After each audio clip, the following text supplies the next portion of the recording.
He doesn't bite, he just uses his lips to tug at you. John Treagood brought his new horse Misty to Mid Devon for the first time this week.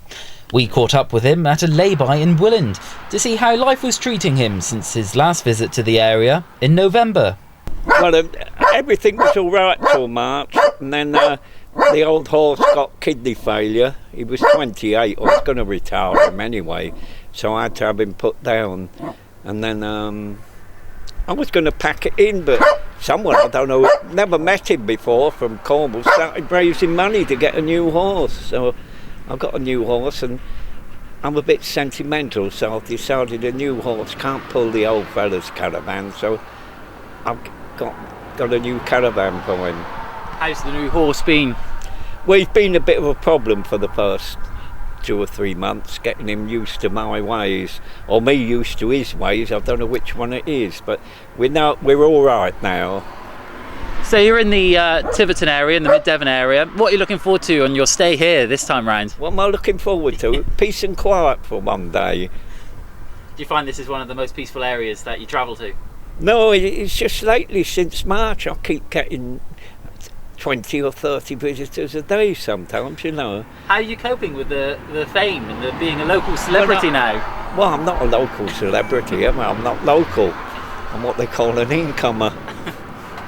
But how do you find it with all the people taking an interest in your life and what you've been up to? It could be a bit of a bugbear at times, because I like reading books, and I could read a book a day, but not lately, because every time I get into a book, I get a visitor.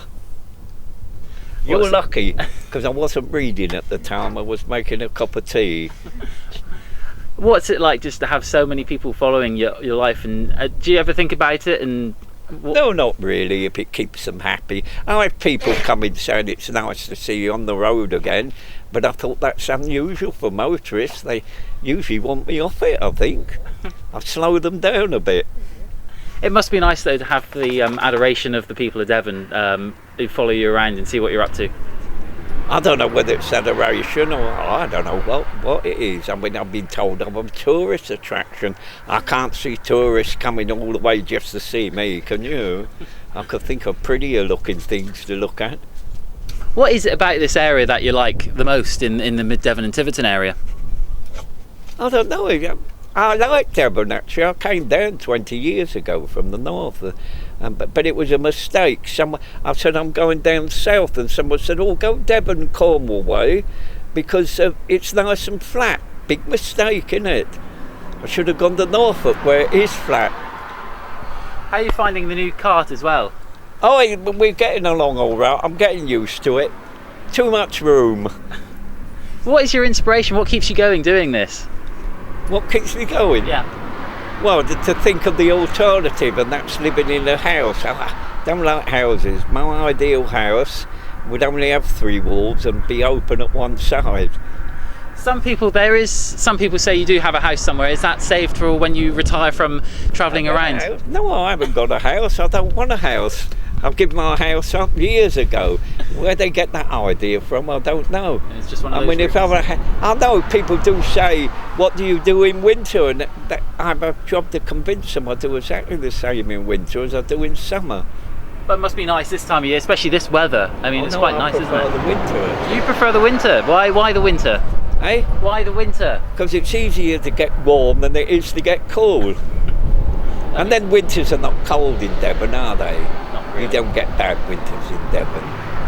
What's been the most challenging time that you've had doing your trips around? I suppose since March must have been pretty difficult. How did you cope with that? The first couple of days with him, you know, because I used to walk with the old one because I like walking, but he goes too fast for me. I can't run at my age, so I have to ride now, and it's making me a bit lazy. I have to go for a long walk before I start off, because if I don't do me walking, I'll not last to my next birthday, will I?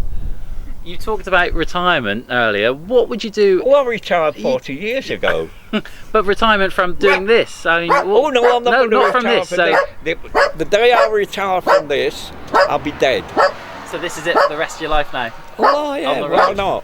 What advice would you give to anyone who might see you as an inspiration and might want to do this themselves? My advice is don't do it, because they'll eat all my grass.